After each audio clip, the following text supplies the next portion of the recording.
Assalamualaikum warahmatullahi wabarakatuh. Di sini saya perwakilan dari kelompok 2 akan mempresentasikan kasus 1 dengan diagnosis diabetes mellitus tipe 2, CHF, dan dislipidemia. Berikut untuk outline-nya. Yang akan pertama kami bahas yaitu kasus. Pasien bernama Nyonya J, jenis kelamin perempuan, usia 61 tahun, berat badan 57 kg. Keluhan utama gemetaran sejak 1 hari yang lalu, dan makan atau minum susah atau pahit. Diagnosanya CHF, diabetes mellitus tipe 2, dan dislipidemia. Riwayat penyakit terdahulu ada lemah jantung, lalu untuk riwayat penyakit keluarga adanya riwayat DM pada orang tua. Berikut data klinik pasien. Untuk nadi, suhu, dan nafas, dari hari pertama masuk rumah sakit hingga hari kelima, normal. Lalu untuk tekanan darah, di hari pertama masuk rumah sakit, di atas normal, yaitu 150/70 mmHg. Selanjutnya untuk pemeriksaan laboratoriumnya, di sini untuk kadar HbA1c, GDS, dan GDP di atas normal yang menandakan adanya hiperglikemi. Lalu untuk kadar LDL, trigliserid, HDL, dan kolesterol total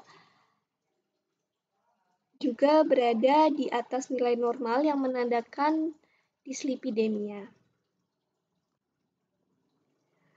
Untuk terapi pengobatan yang diberikan saat di rumah sakit, ada Novorapid dan Metformin untuk diabetes mellitusnya, lalu ada ISDN, tromboaspilat, dan simvastatin. Selanjutnya patofisiologi. Untuk patofisiologi diabetes mellitus ditandai dengan adanya peningkatan kadar glukosa dalam darah. Ada 4 mekanisme yang menyebabkan terjadinya peningkatan kadar glukosa darah ini. Yang pertama disebabkan karena penurunan sekresi insulin, lalu yang kedua disebabkan penurunan uptake glukosa pada otot, lalu yang ketiga adanya peningkatan intake karbohidrat, dan yang keempat peningkatan produksi glukosa hepatik. Yang selanjutnya patofisiologi diabetik dislipidemia. Pada penderita diabetes, kadar glukosa dan kadar asam lemak bebas dalam hati akan meningkat. Hal ini akan menyebabkan peningkatan produksi ApoB100 dan peningkatan sekresi FLDL. Lalu di usus, saat keadaan postprandial atau keadaan setelah makan, juga akan terjadi peningkatan ApoB48 dan kilomikron. Adanya peningkatan kilomikron dan VLDL ini akan menyebabkan berlimpahnya kadar lipoprotein trigliserida. Lalu selanjutnya CETP akan berperan dalam pertukaran trigliserida dan ester kolesterol antara lipoprotein trigliserida dan LDL juga HDL. Sehingga dari mekanisme ini pada penderita diabetes akan terjadi peningkatan kadar VLDL, HDL, dan LDL. Selanjutnya, patofisiologi CHF. Pada pasien diabetes mellitus akan terjadi Selanjutnya, patofisiologi CHF pada pasien diabetes mellitus akan terjadi gangguan metabolik seperti hiperglikemi, hiperinsulinemia, dislipidemia, obesitas, dan juga inflamasi. Hal-hal tersebut juga bisa menyebabkan stres oksidatif, autonomic neuropati, kegagalan homeostasis kalsium, dan aktivasi RAS system atau reticular activating system. Lalu hal-hal tersebut jika semakin parah akan menyebabkan disfungsi endotel, aterosklerosis, kardiak fibrosis, dan kardiak disfungsi. Yang selanjutnya akan mengarah kepada gagal jantung. Selanjutnya, kami akan membahas mengenai asesmen drug-related problem. Untuk problem medik yang pertama, yaitu diabetes mellitus tipe 2, untuk data objektifnya di sini kadar HbA1c, GDS, dan GDP yang berada di atas nilai normal. Untuk terapi yang diberikan yaitu metformin 3 kali 500 mg PO dan insulin Novorapid 3 kali 4 unit. Untuk asesmennya di sini terdapat 2 DRP. Untuk DRP yang pertama yaitu terapi tidak efektif. Pada pasien ini didiagnosa dengan DM tipe 2 disertai dengan CHF dan dislipidemia. Pasien diberikan terapi metformin, namun berdasarkan Perkeni tahun 2015, metformin tidak boleh diberikan pada pasien dengan gagal jantung, sehingga pemberian metformin ini tidak tepat. Lalu untuk DRP yang kedua, yaitu terapi tidak efektif, berdasarkan Perkeni tahun 2015, kombinasi obat antihiperglikemik oral dengan insulin dimulai dengan pemberian insulin basal, di mana insulin basal ini merupakan insulin kerja menengah atau insulin kerja panjang. Pada pasien ini diberikan insulin Novorapid, di mana Novorapid ini merupakan insulin kerja cepat, sehingga pemberian Novorapid pada pasien ini tidak tepat. Untuk problem medik yang selanjutnya yaitu CHF, untuk data subjektifnya pasien memiliki riwayat lemah jantung. Untuk data objektif, tekanan darah sistolik pada hari pertama tinggi yaitu 150, lalu kadar ureum di bawah normal, dan hasil EKG menunjukkan abnormal ritme ECG dengan sinus takikardi. Untuk terapi yang diberikan ada ISDN 3 kali 5 mg PO dan tromboaspina 3 kali 80 mg. Untuk asesmennya di sini terdapat 2 DRP. Untuk DRP yang pertama yaitu terapi tidak efektif. Pasien ini diberikan terapi ISDN. ISDN ini merupakan golongan nitrat yang sangat efektif untuk menghilangkan gejala angina dari pasien. Sedangkan pada pasien ini tidak mengalami gejala angina. Lalu ISDN juga dikontraindikasikan pada pasien CHF, sehingga pemberian terapi ISDN pada pasien ini kurang tepat. Lalu DRP yang selanjutnya yaitu overdose. Berdasarkan penelitian yang dilakukan Jonathan DKK tahun 2017, penggunaan aspirin dengan dosis 75 sampai 162 mg rasional digunakan pada pasien DM usia di atas 50 tahun yang memiliki resiko penyakit kardiovaskuler tanpa risiko pendarahan pada gastrointestinal. Namun, dosis aspirin yang diberikan pada pasien yaitu 3 kali 80 mg sehingga ini melebihi dosis. Lalu untuk problem medik yang terakhir yaitu dislipidemia.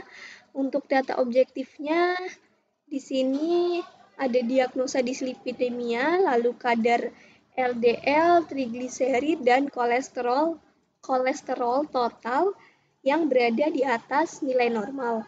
Lalu terapi yang diberikan adalah simvastatin 20 mg. Untuk asesmennya, di sini terdapat DRP terapi tidak efektif. Menurut penelitian yang dilakukan Jialal dan kawan-kawan pada tahun 2019, pasien di atas 40 tahun yang memiliki ACFDS lebih dari 7,5% atau memiliki gangguan kardiovaskuler direkomendasikan untuk diberikan high intensity statin. High intensity statin yang dapat diberikan yaitu atorvastatin 40-80 mg dan rosuvastatin 20-40 mg berdasarkan ADA 2019. Sedangkan pada pasien ini terapi yang diberikan yaitu simvastatin, sehingga terapi ini kurang tepat. Selanjutnya, rencana asuhan kefarmasian. Untuk problem medik yang pertama, DM tipe 2 dengan DRP terapi tidak efektif, rekomendasi terapi yang kami sarankan yaitu mengganti metformin dengan liraglutid, yaitu dari golongan agonis reseptor GLP-1. Alasan disarankan terapi ini yaitu karena berdasarkan AACE tahun 2018, obat golongan agonis reseptor GLP-1 ini memiliki resiko efek samping yang jarang. Juga memiliki sifat penurunan A1C yang kuat dan biasanya dikaitkan dengan penurunan berat badan dan penurunan lemak dan tekanan darah, di mana hal ini juga bermanfaat karena pasien juga mengalami dislipidemia. Lalu penggunaan agonis reseptor GLP-1 juga memiliki resiko rendah terhadap kejadian hipoglikemi, di mana ini sangat bermanfaat bagi pasien geriatri. Dalam uji coba efek liraglutid dan aksi pada diabetes, evaluasi hasil kardiovaskuler, liraglutid ini secara signifikan mampu mengurangi resiko nefropati dan kematian akibat penyakit kardiovaskuler. Liraglutid ini juga sudah mendapat persetujuan dari FDA untuk mengurangi resiko kematian kardiovaskuler, infak miokard non-fatal, dan stroke non-fatal pada orang dewasa dengan dan penyakit kardiovaskuler. Lalu untuk edukasinya, di sini pasien DM harus berusaha untuk mempertahankan berat badan yang optimal dengan mengkonsumsi makanan berbasis nabati, makanan yang mengandung asam lemak tak jenuh seperti kacang-kacangan, biji-bijian, minyak zaitun, dan minyak ikan, serta menghindari makanan yang mengandung asam lemak jenuh seperti daging berlemak, keju, mentega, dan krim susu. Lalu jika memungkinkan, pasien juga disarankan untuk melakukan konseling terstruktur mengenai terapi nutrisi dan edukasi. Pasien juga disarankan untuk melakukan aktivitas fisik sedang seperti berjalan dan naik turun tangga selama 150 menit per minggu dan latihan kekuatan otot. Lalu juga tidur yang cukup sekitar 7 jam per hari, lalu tidak merokok, dan pasien harus mendapatkan dukungan dan motivasi dari keluarga dan dari lingkungannya. RP yang kedua yaitu terapi tidak efektif. Untuk rekomendasinya, Novorapid yang merupakan insulin kerja cepat tadi direkomendasikan untuk diganti dengan insulin long acting atau intermediate acting. Berdasarkan penelitian yang dilakukan oleh Insuci tahun 2012, insulin glargin dan insulin detemir menunjukkan tingkat resiko hipoglikemi yang lebih rendah dibanding insulin NPH, sehingga lebih direkomendasikan bagi pasien usia lanjut. Sehingga untuk terapi insulin Novorapid ini disarankan untuk diganti dengan insulin kerja panjang, yaitu insulin glargin dengan dosis 10 unit per hari. Untuk problem medik kedua yaitu CHF. Untuk DRP yang pertama yaitu terapi tidak efektif. Rekomendasi terapi yang diberikan adalah mengganti ISDN dengan kombinasi ivabradin dengan kombinasi metoprolol. Karena berdasarkan guideline ESCG tahun 2019, terapi utama untuk sinus takikardi merupakan ivabradin. Namun, terapi kombinasi antara ivabradin dengan beta blocker lebih efektif pada terapi jangka panjang. Lalu untuk DRP yang kedua, yaitu overdose, untuk rekomendasi terapi yang diberikan yaitu untuk menurunkan dosis tromboaspilate menjadi 80 mg per hari dengan dosis maksimal 160 mg per hari. Untuk edukasi yang diberikan, yang pertama membatasi konsumsi natrium, yaitu sekitar 2-3 gram per hari, lalu membatasi intake cairan harian sekitar 2 liter per hari, lalu mengurangi konsumsi alkohol, dan memperbanyak menghirup oksigen pada pagi hari ataupun saat olahraga. Lalu untuk problem medik yang ketiga, yaitu DRP terapi tidak efektif. Untuk rekomendasi terapi yang diberikan yaitu mengganti simvastatin menjadi rosuvastatin. Karena berdasarkan sebuah penelitian yang dilakukan, rosuvastatin ini memiliki efektivitas yang lebih baik dalam mengurangi kolesterol total, LDL, dan trigliserida dibanding dengan atorvastatin dan statin lain. Dosis rosuvastatin yang diberikan pada pasien geriatri yaitu dosis yang rendah, yaitu 20 mg per hari. Untuk edukasinya, disarankan untuk melakukan aktivitas fisik seperti jalan cepat, bersepeda, dan berenang setidaknya 30 menit per hari dan 4-6 kali per minggu. Lalu mengkonsumsi diet rendah kalori yang terdiri dari buah-buahan, sayur-sayuran, biji-bijian, ikan, dan daging tanpa lemak. Lalu pasien harus membatasi asupan lemak jenuh, lemak trans, dan kolesterol. Selanjutnya, evidence-based medicine. Problem medik yang pertama, DM tipe 2. Pasien dengan kasus ini didiagnosa DM tipe 2 disertai CHF dan dislipidemia dengan kadar HbA1c 10,4. Berdasarkan Perkeni, pasien dengan kadar HbA1c lebih dari 9% dapat diberikan terapi insulin dikombinasikan dengan obat lain. Pada kasus ini, pasien diberikan terapi insulin aspartat dikombinasikan dengan metformin.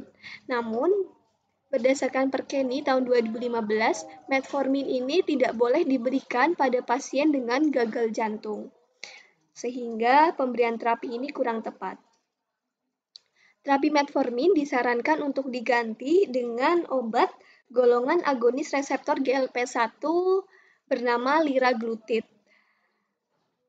Obat golongan agonis reseptor GLP-1 ini memiliki resiko efek samping yang jarang dan memiliki kemungkinan manfaat pada pasien diabetes mellitus tipe 2 disertai CHF. Obat golongan ini memiliki sifat penurunan A1C yang kuat dan biasa dikaitkan dengan penurunan berat badan dan penurunan lemak serta tekanan darah, di mana ini cocok untuk pasien yang juga mengalami dislipidemia. Lalu, GLP-1 juga memiliki resiko rendah terhadap kejadian hipoglikemi, di mana ini sesuai untuk pasien ini, yaitu pasien geriatri. Lalu liraglutid ini juga sudah mendapat persetujuan dari FDA untuk mengurangi risiko kematian kardiovaskuler, infak miokard non-fatal, dan stroke non-fatal pada orang dewasa dengan penyakit kardiovaskuler. Untuk dosis liraglutid ini, tiap pennya berisi 18 mg dalam 3 mili. Dosis yang diberikan yaitu dosis awal 0,6 mg per hari yang dapat dinaikkan menjadi 1,2 mg setelah 1 minggu untuk mencapai efek glikemik yang diharapkan. Selanjutnya, mengenai terapi insulin, kombinasi obat antihiperglikemik oral dengan insulin dimulai dengan pemberian insulin basal. Insulin basal juga merupakan terapi first line yang digunakan pada pasien geriatri dengan DM tipe 2 dan sudah terbukti efektif dan aman untuk digunakan. Untuk insulin basal tipe long acting, ada insulin glargin dan insulin detemir, yang dimana insulin ini menunjukkan tingkat resiko hipoglikemi yang lebih rendah dibanding dengan insulin NPH yang merupakan intermediate acting, sehingga insulin long acting ini lebih direkomendasikan bagi pasien usia lanjut.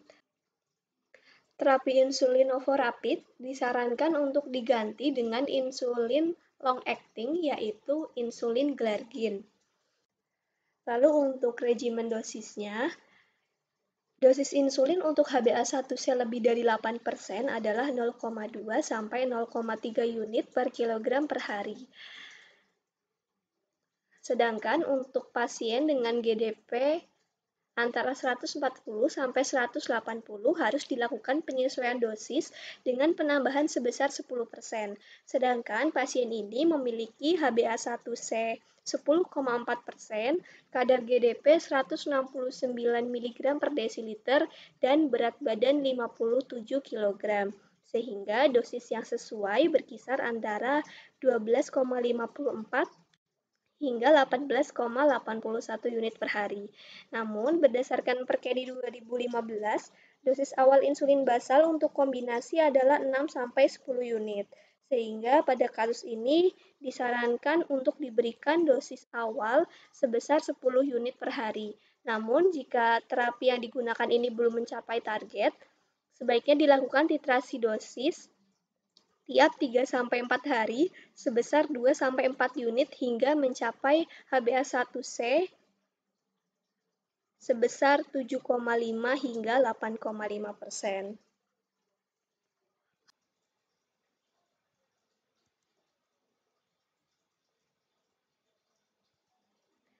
Selanjutnya CHF. Pada pasien ini didiagnosa CHF dengan hasil EKG menunjukkan adanya abnormalitas ritme jantung dengan sinus takikardi. Obat yang diberikan saat di rumah sakit adalah ISDN dengan dosis 3 kali 5 mg PO. ISDN ini merupakan golongan nitrat yang sangat efektif untuk angina pada pasien. Namun, pada pasien ini tidak mengalami gejala angina. Selain itu, ISDN juga dikontraindikasikan dengan pasien CHF, sehingga pemberian ISDN pada kasus ini kurang tepat. Pada pasien dengan sinus takikardi, disarankan untuk menggunakan obat golongan antiaritmia. Menurut ESCG 2019, pilihan obat antiaritmia yang tepat yaitu beta blocker atau ivabradin. Lalu ESCG juga menyarankan untuk mengkombinasikan ivabradin dengan obat golongan beta blocker yaitu metoprolol. Kombinasi keduanya dapat lebih cepat menurunkan detak jantung, tetapi harus dimonitoring lebih lanjut karena kedua obat ini memiliki efek samping bradikardi. Dosis ivabradin yang digunakan adalah 2 kali 2,5 mg per hari dengan dosis maksimum 7,5 mg per hari. Sedangkan untuk dosis metoprolol 25 mg per hari dengan dosis maksimal 20 mg per hari. Lalu untuk antiplatelet tromboaspilat, pada kasus ini digunakan dengan dosis 3 kali 80 mg PO. Namun berdasarkan sebuah jurnal, dikatakan bahwa dosis 75-162 mg ini rasional digunakan pada pasien DM pada pasien dengan usia lebih dari 50 tahun yang memiliki resiko penyakit kardiovaskuler, sehingga disarankan untuk menurunkan dosis tromboaspilat ini menjadi 80 mg per hari dengan dosis maksimal 160 mg per hari.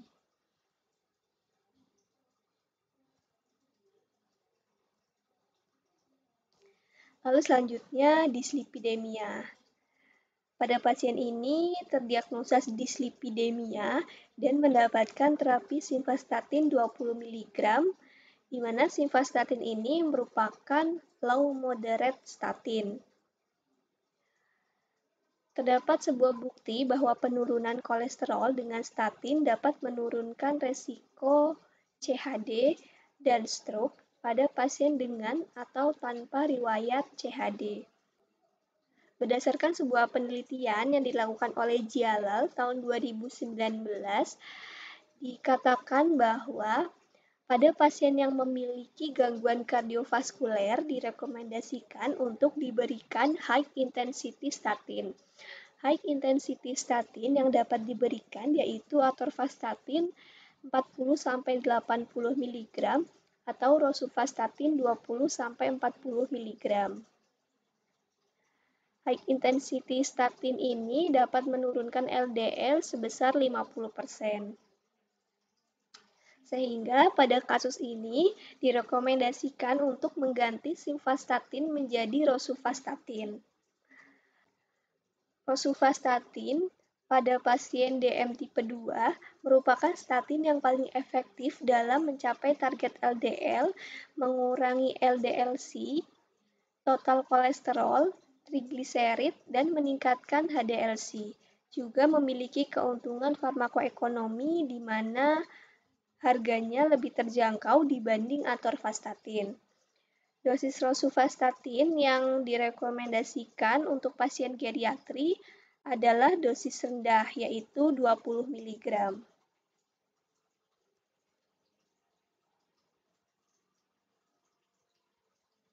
Selanjutnya, parameter pemantauan.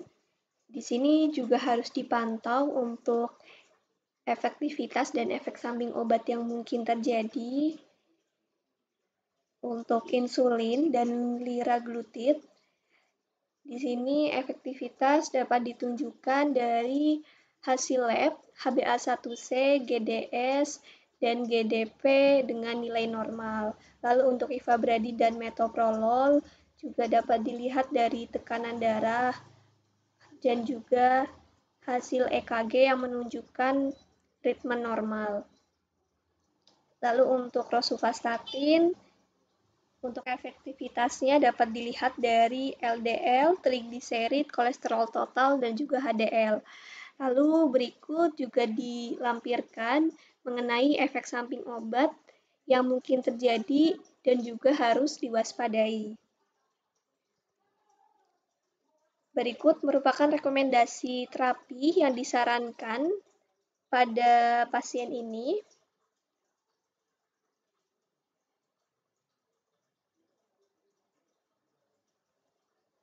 Lalu selanjutnya ada monitoring.